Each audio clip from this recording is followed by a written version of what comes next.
this is not going to be quick. So we're settled in for a summer of fighting at least. And I think the Russian side very clear that this is going to take a long time. And of course, their final hope is that we will lose interest completely in the conflict in Ukraine by the summer. They're calculating that Western audiences will lose interest in the same way as Afghanistan last year. And that's something that Russia thinks that time's working in its favor.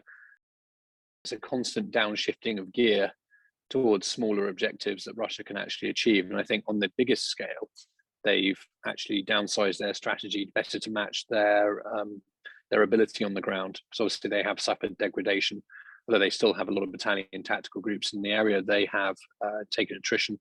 They're reduced in numbers. They are made up of formations more hastily put together. They haven't trained together. They haven't worked together. And they're increasingly less efficient and effective.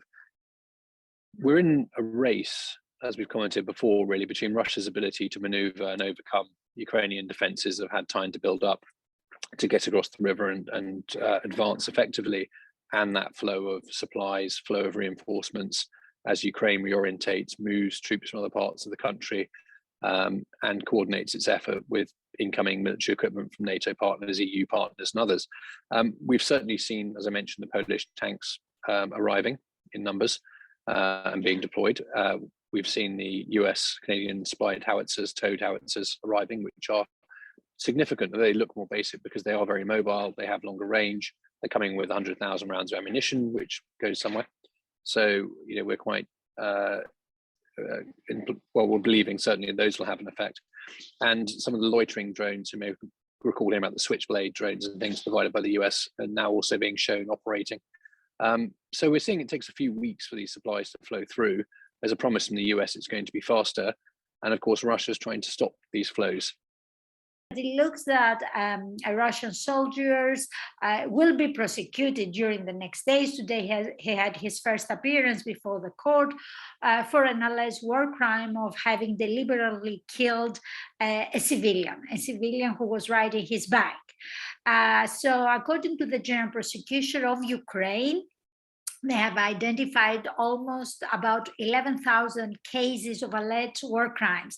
And I say alleged, being a lawyer myself, because at this stage, of course, we talk about alleged war crimes until they are fully investigated and substantiated.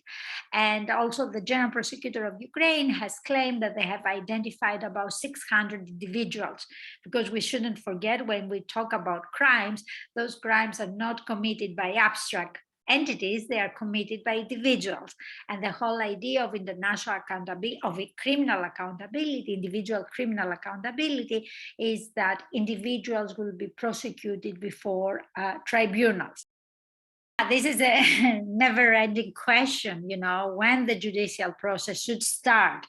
Should it start throughout when the conflict is ongoing? Should we wait for the end of the conflict and then start? This is the typical question of balance, we say, between peace and justice. To what extent a judicial process can derail a peace process. It can be used both sides, but frankly speaking, I don't think that this argument can be reliably used in our case.